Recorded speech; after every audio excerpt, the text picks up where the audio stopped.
अमरावतीत आज अंगणवाडी सेविका, मदतनीस आणि पर्यवेक्षिका कर्मचारी संघटनेच्या वतीने भव्य धरणे आंदोलन करण्यात आले। केंद्र सरकारने कामगार कायदे रद्द करून लागू केलेल्या 4 संहितांच्या विरोधात तसेच एकात्मिक बाल विकास सेवा योजनेअंतर्गत प्रलंबित मागण्याकडे लक्ष वेधण्यासाठी हा लाक्षणिक संप पुकारण्यात आला होता।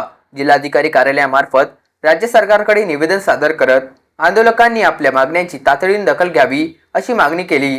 संघटनेच्या प्रतिनिधींनी सांगितले की सर्वोच्च न्यायालय आणि उच्च न्यायालयाच्या आदेशानुसार अंगणवाडी कर्मचाऱ्यांना कर्मचारी दर्जा, मॅच्युरिटी, शासकीय श्रेणीप्रमाणे मानधन आणि सामाजिक सुरक्षा लाभ देण्यात यावेत।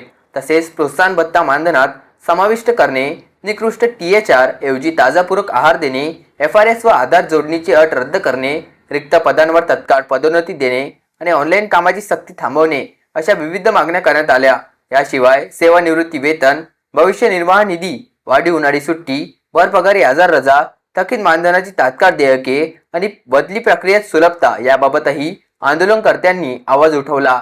अनेक वर्षापासून मागण्या प्रलंबित असल्याने कर्मचाऱ्यांमध्ये तीव्र नाराजी असल्याचे संघटनेने स्पष्ट केले।